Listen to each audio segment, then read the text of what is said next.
आज मैं आया हूँ तो इधर पता लगा है कि कह रहे हैं कि आपके ये 3 थैले आटे के ले चुके हैं। ਪਹਿਲੇ ਇਹੋ ਹੀ ਕਹਿੰਦੇ ਸੀ ਤੁਸੀਂ ਲਾਏਗਾ ਜੇ ਲਾ ਕੇ ਅਸੀਂ ਕੋਣੀ ਗਿਆ ਚੈੱਕ ਕਰਾ ਜੀ ਤੁਹਾਡਾ ਤੋੜੇ ਹੋ ਗਏ ਨੇ ਮੈਂ 2 ਕਾਰਡ ਲੈ ਕੇ ਆਪਣੇ ਬੱਚੇ ਦੇ ਲੈ ਕੇ ਆਪਣਾ ਲੈ ਕੇ ਆ ਤੇ ਕਹਿੰਦੇ ਹੋ ਗਏ ਤੋੜੇ 29 ਤਰੀਕ ਨੂੰ ਮੇਰੀ ਬੀਵੀ ਦੇ ਨਾਲ ਮੈਸੇਜ ਮੈਨੂੰ ਆ ਗਿਆ ਕਿ ਤੇਰੀ ਬੀਵੀ ਇਕਰਾ ਬੀਵੀ ਜਿਹੜੀ ਉਹਨੇ ਆਟਾ ਵਸੂਲ ਕਰ ਲਿਆ ਤੇ ਆਟਾ ਮੈਂ ਨਹੀਂ ਲਿਆ। ਪਹਿਲੇ ਅੱਜ ਆਇਆ ਮੈਂ ਤੇ ਉਹਨਾਂ ਆਖਿਆ ਕੋਈ ਨਹੀਂ ਤੇਰਾ ਆਟਾ ਚਲਾ ਗਿਆ ਤਿੰਨੇ ਤੋੜੇ।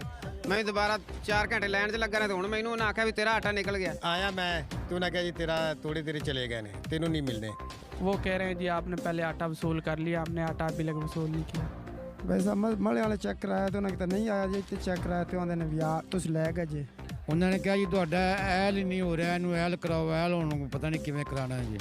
ਹਾਂਜੀ ਮੈਂ ਇੱਕ ਤੋੜਾ ਲੈ ਗਿਆ ਹਰ ਤੇ 3 ਦਫਾ ਹੋ ਗਿਆ ਆਂਦੇ ਨੂੰ ਰੋਜ਼ ਹੀ ਅਸੀਂ ਸਮਝ ਆਂਦੇ ਤੇਰੇ ਗਏ ਚਲੇ ਤੇ ਹੁਣ ਚੈੱਕ ਕਰਾਇਆ ਤਾਂ ਉਹ ਕਹਿੰਦੇ ਤੁਹਾਡੇ ਤਿੰਨੇ ਤੋੜੇ ਚਲੇ ਗਏ ਨੇ। एक तोड़ा सानू मिला है ना काटा जो एक तोड़ा मिला है उस तो पिछले तोड़े कहते टूडा लै गया तुसी ले गया साड़ा कोई बच्चा भी नहीं लिया। ਉਹਨਾਂ ਆਖਿਆ ਤੁਸੀਂ ਲੈ ਗਏ ਜੇ ਦੂਜੇ ਵੀ ਦੋ ਅਗਰ ਜਵਾਬ ਦੇ ਦਿੰਦੇ ਨੇ ਆਦੇ ਨਹੀਂ ਹੈਗਾ ਤੇ ਨਿਕਲ ਜਾ ना इत्थों मिलना ना उत्थों मिले।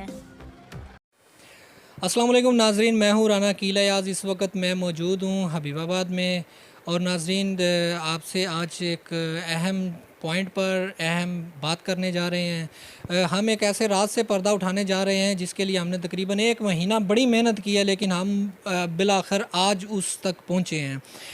नाज़रीन आपने देखा होगा कि रमज़ान शरीफ के अंदर जो वज़ीर आज़म शहबाज शरीफ की जानिब से एक मुफ्त आटा स्कीम लॉन्च की गई जिसमें गरीबों को मुफ्त आटा मुहैया किया गया, तो उसमें हमने जितने भी प्रोग्राम हबीबाबाद में किए गए सीन आया कि भी लोग कहते थे कि भी हमारा जो है कार्ड हम स्कैन करवाने के लिए गए तो उन्होंने कहा कि भी आपके नाम पर तो आटा चला गया है, लेकिन कभी वो कहते थे कि भी आपके नाम पे आटा आया ही नहीं है, आप अहल नहीं हैं, और कभी कहते थे कि भी आपका कार्ड ठीक नहीं है। लेकिन उनको मैसेज आ जाता था कि भी आपके नाम पर 2 थैले चले गए हैं, कभी 3 थैले चले गए हैं। लेकिन वो गरीब परेशान होते थे, मीडिया के पास भी आते थे, जिसमें हमने भी बहुत प्रोग्राम किए कि भी इनके थैले इनको नहीं मिले, लेकिन इनको मैसेज आ गया कि भी मिल गए हैं। ऐसे बहुत सारे मामलात हुए, बहुत सारे वाक़यात हुए, लेकिन उनका कोई भी रिज़ल्ट नहीं मिल रहा था। लेकिन अभी कुछ दिन पहले ही 2 लोग जो है मुफ्त आटा सेंटर से पकड़े गए जैली पर्ची, जिन पर इल्ज़ाम था कि जैली पर्ची वो देकर आटा ले रहे थे। तो वो दोनों को जब पकड़कर पुलिस ने अपनी हिरासत में लिया तो उनके ऊपर FIR भी हो गई, उनसे कुछ पर्चियां भी बरामद हुई और अब वो ज़मानत पर बाहर रिहा होके आए हैं। तो आज हम उनसे मिलने के लिए आए, हमने उनसे जानना चाहा कि भी आखिर इसके पीछे क्या था, क्या हकीकत थी, क्या वो वाकई इस चीज़ में मुलव्वस थे और उनके साथ कौन कौन इस मामले में मुलव्वस है। और ये मज़ीद इनके पास जो भी इस मामले में इंफॉर्मेशन है वो सारी हम आपके साथ भी शेयर करेंगे। लेकिन एक चीज़ याद रखिएगा कि ये मुफ्त आटा सेंटर वही है जिस पर हमने बहुत सारे प्रोग्राम किए हैं कि ये जो लोग हैं यहाँ पर रो रहे हैं, परेशान हैं, गरीब कहते थे हमें आटा नहीं मिल रहा, लेकिन इंतज़ामिया कहती थी, स्कैन करने वाले कहते थे, टीचर हजरात कहते थे कि नहीं हमने दे दिए हैं इनको आटा, ये ले गए, इनके फैमिली के दूसरे मेंबर लेके गए होंगे। बहरहाल उन्होंने ये काम किया क्यों, चले हम इनसे बात करते हैं। अस्सलाम वालेकुम। वालेकुम सलाम। भाईजान क्या नाम है आपका? मुनव्वर हुसैन। मुनव्वर हुसैन भाई, आप कहाँ से रहे? मदीना कॉलोनी। कुछ दिन पहले आपको पुलिस ने हिरासत में लिया था, वो क्या वजह थी? वो एक पर्ची थी जेली, उसके केस में पकड़ा था कि मेरे पास पर्ची थी, वो जेली पकड़ी गई कि उसके ऊपर दस्तक जो थे वो नकली थे। तो आपका FIR हो गया, अभी आप ज़मानत पे बाहर आए हैं? जी अभी मैं ज़मानत पे बाहर हूँ। तो आप ज़मानत पे अभी आए हैं, तो आप हमें बताएंगे कि भी ये बात हकीकत थी कि वाकई वो जाली पर्चियाँ थी? हाँ ये हकीकत है कि जेली पर्चियाँ थी मेरे पास, वो कि मेरे पास रोज़ होती थी। ये कब से ये कैंप लगा हुआ है इधर मुफ्त आटे का, वो तब से ही मेरे पास पर्चियाँ थी। एक टोकन से शुरू हुआ है तो 480 टोकन से तकरीबन मैंने गिना है। 480 टोकन, और उससे कितना तकरीबन आटा निकला होगा? आटा तकरीबन 1000 से ऊपर थैला बनता है, 1000 से ऊपर तकरीबन बनता है। जी ये तो पता है मुझे, लेकिन मेरे पास तो कभी 20 पर्चियाँ आती थी, कभी 10 पर्चियाँ आती थी, कभी 10-20 पर्चियाँ ऐसे आती थी, कभी 30 पर्ची, कभी 20 पर्ची, कभी मसलन 10 पर्चियाँ आनी तो 20 तोड़े, 20 पर्चियाँ आनी तो 40 तोड़े, मसलन ऐसे आते थे। इसमें से आप पर्ची खुद जैली 2 नंबर बना के ले जाते थे या आपको पर्चियाँ अंदर से कोई देता था? इसके बारे में आप हमें तफसील से बताएं। ये तो बस ना एक मुलाजम था अंदर, मुझे उसका पता नहीं था। एक मुलाजम था, उसने मुझे देखा, मैंने अपना आटा लेके जा रहा था तो उसने बोला कि भाई ये मुझे एक आटे का थैला ला दो, और उसने मुझे टोकन दिया, मैंने उसको ला दिया। और दूसरे दिन फिर मैं उधर ही खड़ा था, मैं होटल पे काम करता था, तो होटल के सामने जो है ना कैंप लगा हुआ था, और मैं थोड़ा इधर बाहर खड़ा हूँ, तो वो उसने मुझे देखा और उसने बुला लिया मुझे, कहने लगा कि यार ये ना 2 टोकन है मेरे पास, ये मुझे आज भी आटा ला दो। मैंने वो 2 टोकन पकड़े और उसको आटा ला के दे दिया। और बस ऐसे ऐसे तीसरे दिन, चौथे दिन, 5वें दिन मसलन रोज़ उसने मुझे 5-5 टोकन देने शुरू कर दिए, 10-10 देने शुरू कर दिए।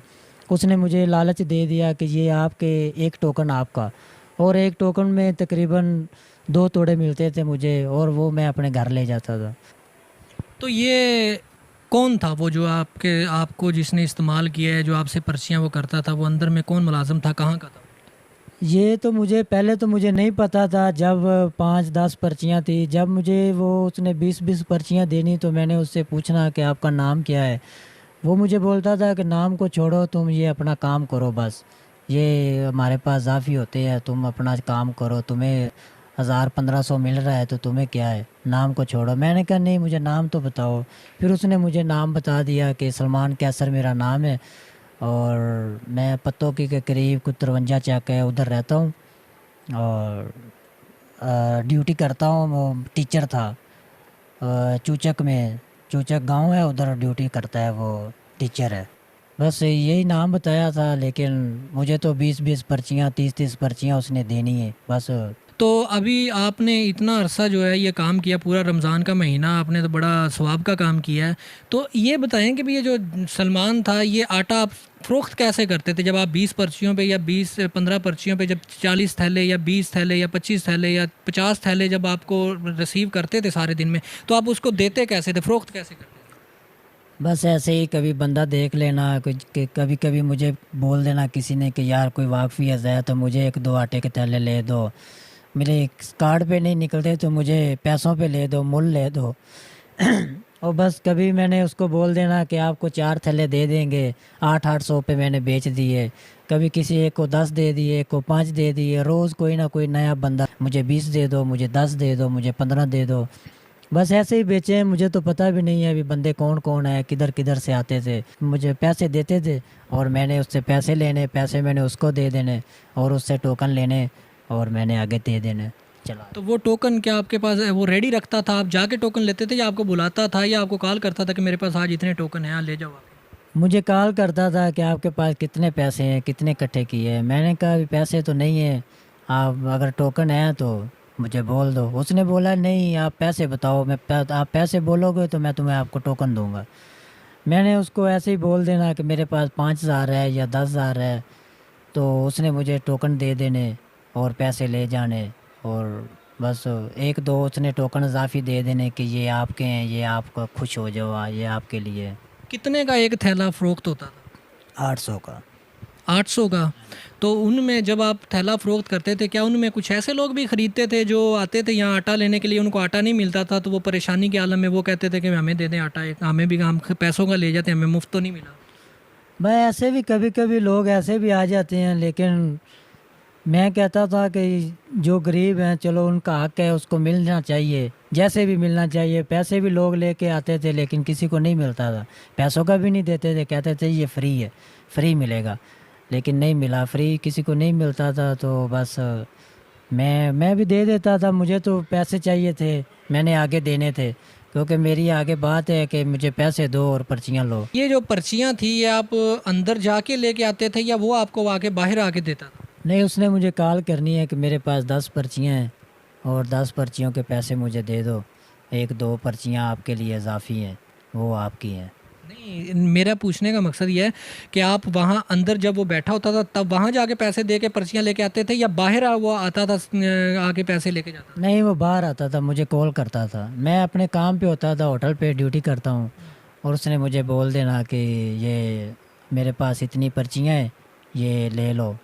फिर वो आता था होटल पे, मुझे दे के चला जाता था। अच्छा, तो अंदर जो लोग बैठे होते थे, कभी उन्होंने आपसे नहीं पूछा कि आप डेली बेसिस पे जो आ रहे हैं, आप आके पर्चियों से आटा लेके जा रहे हैं या इतना आटा आप रोज़ाना लेके जा रहे हैं, तो किसी ने आपसे सवाल नहीं किया कभी?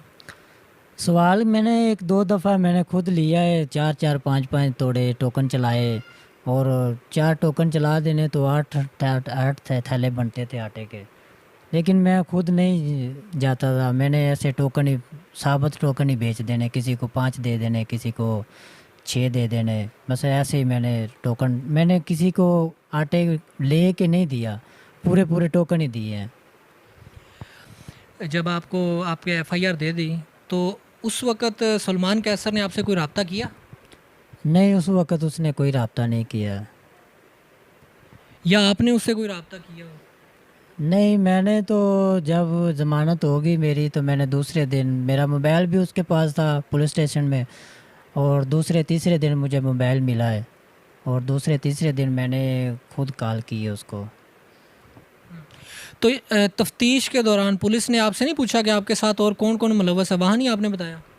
नहीं, वहाँ मैंने नहीं बताया, मैंने बस ऐसे ही मैंने सोचा कि ये मुलाज़म है, उसकी इज़्ज़त है, और उसकी इज़्ज़त पे मैंने पर्दा रखा है, लेकिन वो उन्होंने मेरे साथ बुरा सलूक किया है। अच्छा, आपने उनकी इज़्ज़त का दिफ़ा किया, आपने उनका नाम भी नहीं लिया, सारी बदनामी आपने अपने सर ले ली। तो उसके बाद आप जब बाहर आए, आपने उनसे रब्ता किया, तो उनका क्या रिस्पॉन्स था? क्या उन्होंने कुछ उसने आपके साथ कोई ताउन नहीं किया?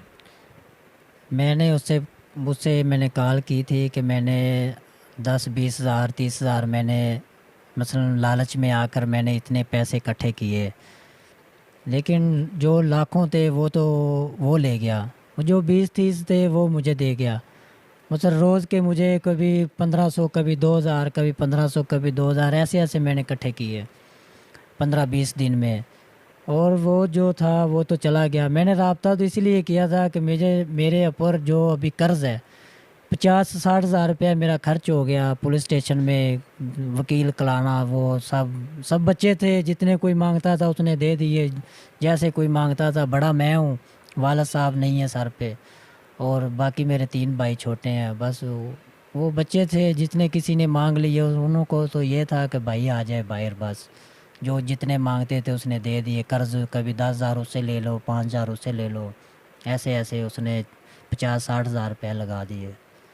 तो सलमान कैसर से तो मैंने ये बात की थी कि आप मुझे ना थोड़ा, मैं बहुत गरीब हूँ, लिहाजा आप मेरी थोड़ी मदद करें। लाखों रुपए आपने ले लिए, और जेल में भी मैं चला गया, और बदनामी भी हो गई, सारा कुछ। लेकिन आप मुझे मेहरबानी करें, मेरे ऊपर 20-30 हज़ार रुपये कर्ज़ है, आप मुझे दे दें, चलो मैं उसको कर्ज़ दे के अपनी जान छुड़ा लूँ, चलो मुझे कोई सांस आ जाए। लेकिन उसने बोला है नहीं, मेरे पास नहीं है। फिर उसने मुझे 5,000 रुपये दिए, मैं 5,000 रुपये मैं आपको दे रहा हूँ, फिर सैलरी आएगी तो बाकी मैं आपको फिर दूँगा। उसने आपको 5,000 रुपये कैश दिया है? हाँ, इजी कैश किया है, मतलब जायज़ कैश पे। तो आपने निकलवा लिया? नहीं, निकलवाए नहीं है, मेरे अकाउंट में है, अभी भी पड़े हैं। मीडिया को मैंने इसलिए बताना चाहा कि मुझे, एक तो मैंने गलत काम किया है कि गरीबों का माल था, गरीबों तक पहुंचना चाहिए था, लेकिन मैंने खुद जो है थोड़ा अपने लालच में आकर गरीबों का हक मार दिया। और मीडिया को तो मैं इसलिए बता रहा हूँ कि मुझे वो धमका रहे हैं।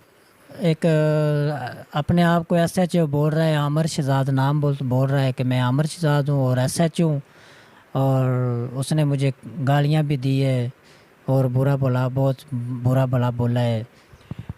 गालियाँ दी हैं? आपसे मुलाकात हुई है? आपके घर आया क्या? मुलाकात नहीं हुई है, अभी मुझे कॉल की है कि आप पकड़े गए थे तो मैं आपके पीछे गया हूँ, आपकी ज़मानत हो गई थी, अभी आप मुझे ब्लैकमेल कर रहे हैं, मुझसे पैसे मांग रहे हैं, मैं आपको अभी पकड़ा दूंगा, आपको पता चल जाएगा कि पुलिस क्या चीज़ होती है। मैं पुलिस में हूँ, मैं SHO हूँ, मैं अभी आपको ऊपर रेड करूँगा, आपको चुकवा दूँगा, आपको मसलन नुकसान पहुँचाऊँगा। तो आपने किसी SHO पुलिस वाले से कोई पैसे मांगे थे? मैंने तो नहीं मांगे ना, मुझे तो पता ही नहीं है कि SHO कौन है कौन नहीं है। मैंने तो सलमान कैसर से बात की है, उससे मैंने रब्ता किया है कि भाई ये मेरे साथ ये मामला हुआ है, तो लिहाजा आप मुझे मेहरबानी करें, मेरे साथ कोई अच्छा सलूक करें। ठीक हो गया। तो अभी जो आपने एक डर और खौफ की वजह से जो अब आप हमें भी सारी चीज़ें बता रहे हैं, तो आपने जो ये इतना जो ये किया है रमज़ान के अंदर, जिन जिन बेचारे मजबूरों को आटा नहीं मिला और वो परेशान होते रोते गए यहाँ से, तो उनसे आप कुछ कहना चाहेंगे? उनसे आप क्या कहेंगे? उससे तो मेरी मिन्नत है कि लिहाजा मुझे माफ़ किया जाए। मैं आपको हाथ जोड़ता हूँ, माफ़ी करता हूँ, सॉरी करता हूँ कि आप मुझे माफ़ कर दें। ये गरीबों का हक, वो तो पढ़े लिखे थे, उनको तो सारा मालूम है। मैं तो खुद अनपढ़ हूँ, गरीब हूँ, मुझे गरीबी का पता है कि गरीबी क्या चीज़ होती है। लेकिन वो तो पढ़े लिखे थे, पैसे वाले भी थे, नौकरियाँ भी सरकारी नौकरियाँ करते हैं, लेकिन उन्होंने गलत किया। मैं तो अपने लालच में आके 100, 200, 50, 100, 1000 के पीछे मैंने अपना गरीबों का हक मारा। लिहाजा मैं मदद करता हूँ इन गरीबों से। तो बाकी मेरी अपील है वज़ीर आज़म शहबाज शरीफ से, वज़ीर आला से और राना सिकंदर याद साहब से कि मेरी जान को, माल को कोई नुकसान ना पहुँचाया जाए। लिहाजा मुझे रहम किया जाए। अगर अभी आप जो है आला हुकाम, जिनमें वज़ीर आज़म साहब हैं, वज़ीर आला साहब हैं और या डीसी साहब, एसी साहब अगर कोई कार्रवाई करते हैं, वो अगर कोई आगे इंक्वायरी करते हैं, तो उसमें आप उनके साथ ताउन करेंगे मुकम्मल सारा? ताउन इंशाल्लाह करेंगे। जो हकीकत है वो मैं बता रहा हूँ और इंशाल्लाह मैं हकीकत ही बताऊँगा कि मेरे साथ ये मिले हुए हैं, इन्होंने मुझे टोकन दिए, मैंने चला दिए। तो बस एक टोकन से शुरू हुआ है, कभी 2 दे दिए, कभी 5 दे दिए, कभी 10 दे दिए। 480 टोकन मैंने गिनती की है कि 480 टोकन उसने मुझे दिए। बस इसी डर से मैंने मीडिया से बात करने की कोशिश की है कि मैं अपने आप को थोड़ा अच्छे लफ्ज़ों से मैं मीडिया से बात करूं। जी शुक्रिया जनाब। जी नाज़रीन, अभी आपने सुना है, इनकी सारी दास्तान आपने सुनी है, पूरी स्टोरी सुन ली है कि कैसे कैसे इधर घनौना काम पढ़े लिखे लोग करते हैं, जो हज़ारों के हिसाब से सैलरी लेते हैं, जो सरकार से तनख्वाहें भी लेते हैं, मरात भी लेते हैं, उसके बावजूद जो है गरीबों का हक खाने में ही उनको सुकून मिलता है। तो आप अंदाज़ा करें कि 800 के हिसाब से 1000 थैला ये तकरीबन कितना बनता है? तकरीबन 8 लाख से ज़्यादा की अमाउंट बनती है जो यहाँ पर घपला हुआ है। तो ये तो अभी एक छोटा सा एक वाक़या है। अब यहाँ पर कितने स्कैनर थे, उनमें कितने लोग मुलव्वस थे, सब ने अपना अपना हिस्सा निकाला होगा। ज़ाहिर बात है, एक अकेला बंदा तो नहीं काम कर सकता, सब ने अपने अपने हिस्से निकाले होंगे। गुजारिश है आला हुकाम से, जिनमें वज़ीर आज़म शहबाज शरीफ साहब हैं, जिनमें वज़ीर आला पंजाब हैं, जिनमें एसी साहब हैं, डीसी साहब हैं, सेक्रेटरी साहब हैं, हमारी उनसे गुजारिश है कि वो इस मामले की मुकम्मल तहकीकात करें।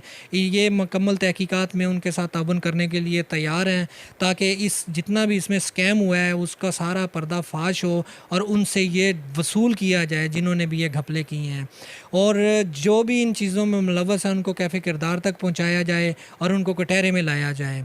और इसको भी तहफ़्फ़ुज़ दिया जाए, इसकी फ़ैमिली को तहफ़्फ़ुज़ दिया जाए। जो इनको धमका रहे हैं, जो इनको जो है इनको थ्रेड कर रहे हैं, उनको भी कैफ़े किरदार तक पहुँचाना चाहिए, उनके ख़िलाफ़ कार्रवाई होनी चाहिए और उनको कटहरे में लाना चाहिए। कैमरामैन राव फरमान के साथ राना अकील अयाज़, एमरा न्यूज़, हबीबाबाद।